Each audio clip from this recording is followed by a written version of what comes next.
Welcome back to Prime Stat Lab. Before we get into today's picks, if you like player props and data-driven results, hit the like and subscribe button down below. Drop your best picks in the comments. Let's go. If you're wanting to see some of the tools that are being used in this industry better, promo code StatLab, NOVIG, promo code 5WK3AUAU, PrizePicks, promo code PR. You can track all your picks on Pikkit. And also, too, you can track all my picks here, live, on the live tracker. Let's go. There are 3 props tonight. One is a line that looks too high. Is a player's role that does not give him too many scoring chances. And one line is just set simply too low.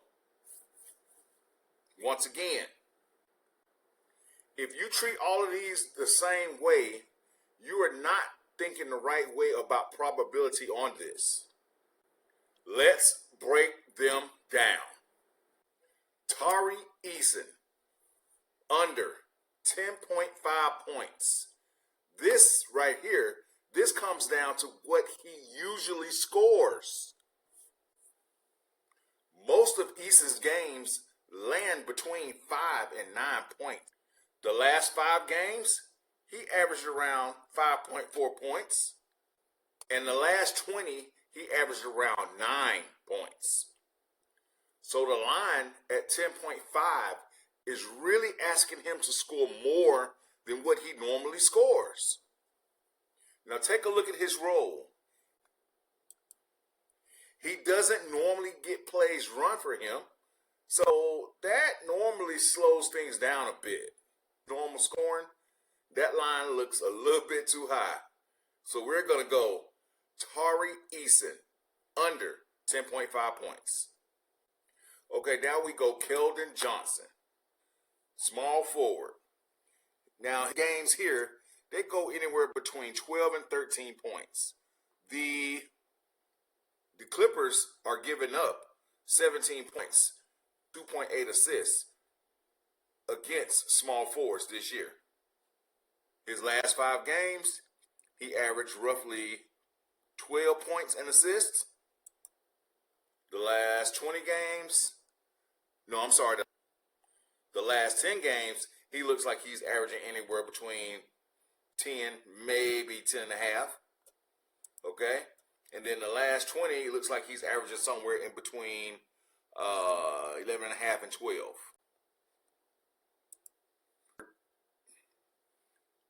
So what does this mean? The line at 14.5 is sitting well above his normal distribution. Johnson is also not the main creator with the Spurs' offensive execution. His scoring and assists, it heavily depends on how the game is flowing and also who's handling the ball at the time. Now, add in the matchup.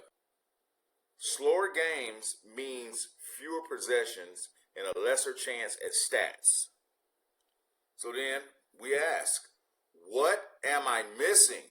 Maybe there's more playing time available. We could possibly get into one of those games where the shot volume is way higher than normal. And the teammate factor. What if somebody gets hot and they're hitting shots off of his assists? That'll definitely help with a boost. Once again, as always, overtime. So, if his usage jumps up, that has a greater possibility at hitting that 15.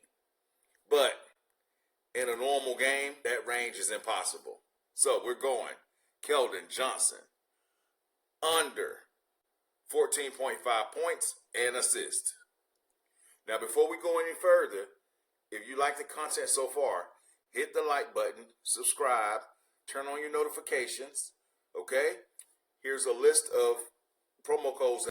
BETR, PrizePick, and you can track all your picks on Pikkit.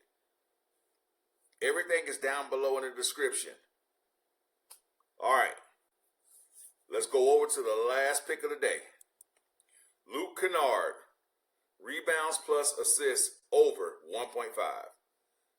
I'm not going to stick my foot in my mouth, but this seems relatively easy.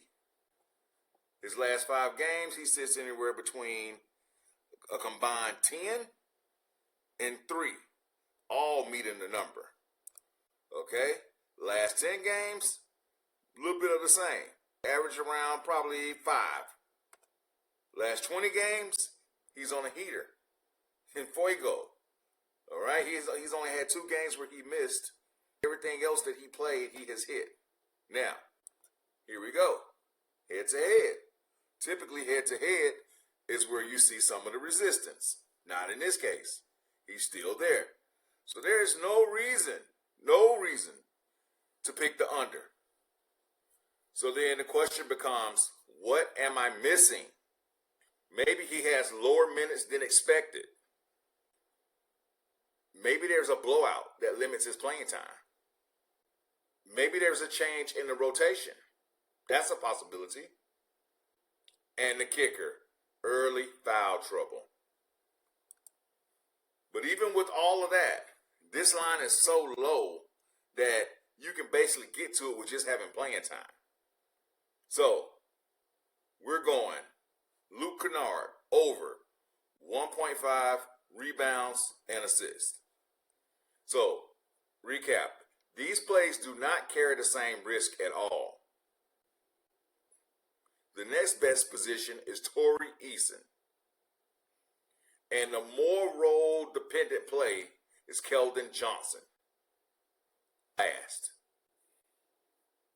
So when Prime Stat Lab comes on, everybody will be notified. Stay disciplined. Execute intelligently. Let's cash.